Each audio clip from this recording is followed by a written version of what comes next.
let's talk about bubbles. The information bubbles that people are stuck in, which seems to be like dictating all the stuff that's happening. Like, for example, you and I are really not like the rest of the country because we're stuck in sort of an information bubble because we follow politics to an extent, and like we watch different news feeds. You watch stuff on Fox just to see what they're saying, and then you'll watch more I liberal watch stuff stuff. in all of them. Yeah, yeah, It's you just you watch everything. So we kind of yeah. follow everything. So we're stuck in a bubble of knowing too much, to a degree. Like we sort of know too much, and we can't quite be fooled as easily because we have more information because we're interested in it.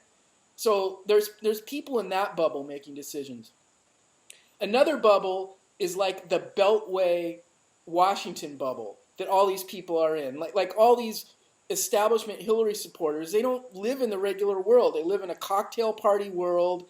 They where everybody's either, their peers rich or working for them. And that's all they really know. And all they follow is the information in the Beltway. These are like, Cokie Roberts types and all these, Anderson Cooper, all these people. They live in a Beltway bubble. That's another bubble.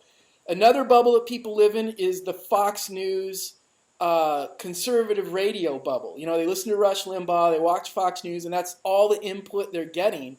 And they're not getting any other input, and they're believing all this input.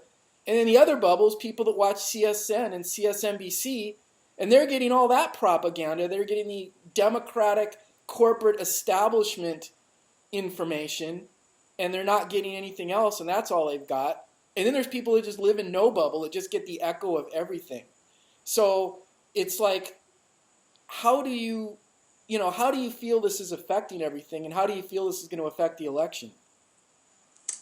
Well, I think it's already affecting the election, and the fact that there's no one sane sort of voice that could hold a debate and actually, get meaningful information out of it, instead of doing a party and then a slam down or something like that. So, and I'll give you the example of how the uninformed person you talk about.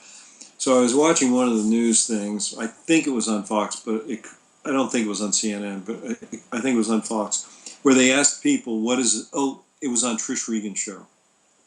Are you sure you heard something on her show? Are you sure you heard anything and you weren't just looking at her legs? Yeah, she had finally had something that was semi-intelligent on, where she went out. She sent a producer out, of course, out to Times Square to ask people what was socialism. This is Times Square. This isn't Podunk, Kentucky. This is Times Square. Right. What is socialism? And some relatively well-dressed woman, probably early 30s, said, I think it has something to do with social media. Then one other woman said, well, I'm a socialist because I want money. I want money. I want people to give me money. And so she was the only one who had some idea of what socialism was. But the other ones were like, well, I don't really know what it would be. Now, that is the type of remember this. The electorate during the Gilded Age took things much more seriously than they do now. Well, and let's put that example into the bubble example, in that socialism really only means something to Beltway bubble people. People who are over a certain age and can remember the Cold War and can remember, growing up, getting under their desks when there was air raid sirens and, communism sucks and, the domino theory and blah, blah, blah, blah. Anybody that didn't grow up with that, it doesn't mean anything. They weren't indoctrinated with communism is going to nuke the country, blah, blah, blah, blah. So people in the Beltway bubble, they're, for the most part, in that age group. Well, I think people in general always like to try to stereotype somebody. And stereotypes are very convenient because it means you don't have to actually think or listen to a person. Because I just stereotyped you. You're Marco Rubio, or you're a Ted Cruz fan, or you're a Donald Trump fan, or you're a Bernie fan, or you're a Hillary fan. So that simplifies everything, and that's why those bubbles are convenient. And the world has changed so much since the 50s that this would be like if we said, okay, during the Middle Ages, what was socialism? Okay, so socialism was the more benevolent kings gave you a little bit back. That was socialism. The more ruthless ones, the capitalists, they took everything. Oh, you didn't give us enough. We're taking more.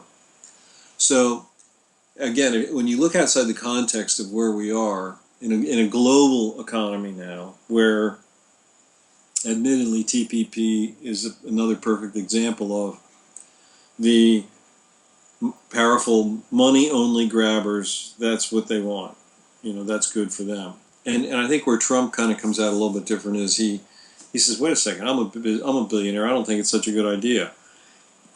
That's why Wall Street doesn't like him, and that's why Hillary is their candidate. I mean, one would think that Trump would be their candidate, but he doesn't, because he knows, well, in his own gut, it's not a good idea. Right. Just like NAFTA, we all knew NAFTA wasn't a good idea. Right. So and Trump is not on the payroll.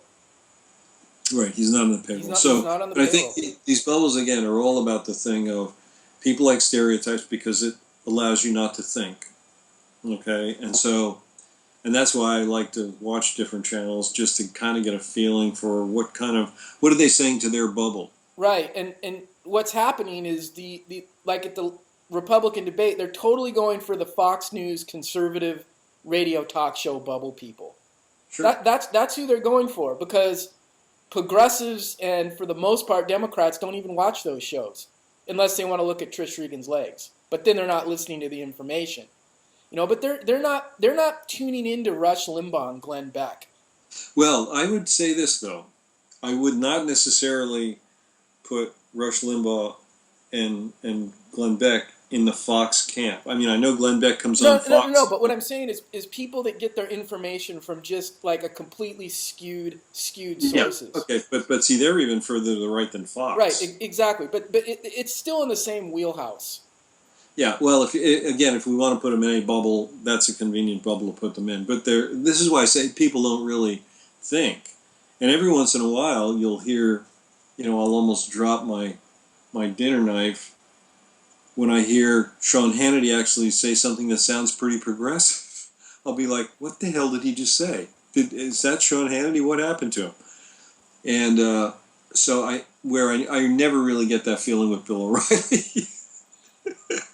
O'Reilly he's his own. He doesn't even want to hear what Trump has to say when he's on interviewing him. Yeah, well, he talks right over him. And all these people, they're just in it for the money because they know that people will tune in and listen to this stuff. They probably don't really believe half of it, but it's their job and it's what they do. And there's a lot of people that want to hear something that they feel like they can agree with. And so that bubble is, and sadly, that bubble does not represent the majority of Americans.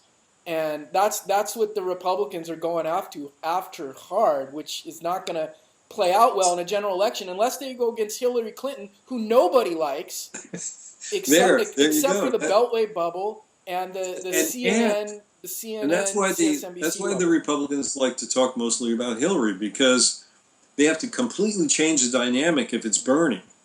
If it's Hillary, they already have it nailed, because the bottom line is most people don't like her anyway. They'll vote against her. They don't care who the other candidate is. They're either not voting or they're voting against her.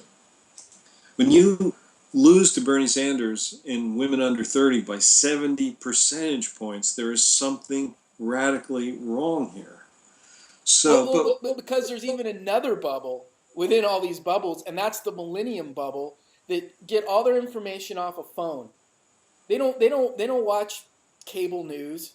And anytime you want information now, people can look up anything. They can go Hillary liar, and boom, everything comes up. They can put in Hillary Clinton crook, boom, and when she's saying, well, just show one thing where they influenced me. You can look up and see Elizabeth Warren's interview where she said, "Oh yeah, this happened." I mean, that information is all over the place, and people can get it, waiting in line at the grocery store. And people who have grown up with this type of technology, now Beltway bubble people, they didn't grow up with that, and a lot of older folks, they're not Snapchatting and Instagramming and on their phone their cell phone 24/7, their smartphone 24/7. So, but younger people are getting their information in a different way, and they're not buying it. They ain't buying it, and most of the country actually is progressive now, although it doesn't show up because all these other bubbles don't report on it and don't see it. Beltway bubble doesn't see it. They don't see it. All they see is, oh, Hillary's coronated, done deal. We've been talking about this for it's been in our circle for 8 years. We've known this for 8 years. And they have. It's been a done deal. It's been like, forget about it. This is it. This is how it's going. And people that watch all these news bubbles, the news anchors are just getting their information from the producers who are part of the, big money bubble. So they're not going to report anything accurate. And so, all the younger people are getting all their information from multiple sources, which you can get now. Well, let's see too on Tuesday. I think this is the way we can kind of wrap this up, because let's see how, when they break out, and someone will do it, who the millennials voted for in each party. And that will tell us a lot about what their sensitivity is and how the message is getting out. So let's see what happens with that. But you're right. There are all these little bubbles, and the mainstream country, which wants progress in the country, they're not represented well by a bubble yet, because there's no centrist news media channel. There's none. Well, the media bubbles and the Beltway bubble does not acknowledge this because they can't compute it. It doesn't make sense. In the bubble that they're in, it doesn't make any sense. So it's being really underreported and really misrepresented. So where it will show up is if people go out and vote. And then they'll go, oh my God, how did this happen? And they don't know how to fight it. Probably in the back rooms right now, it's how do we cheat? They're probably going, all right, now we got to really cheat. How do we do it?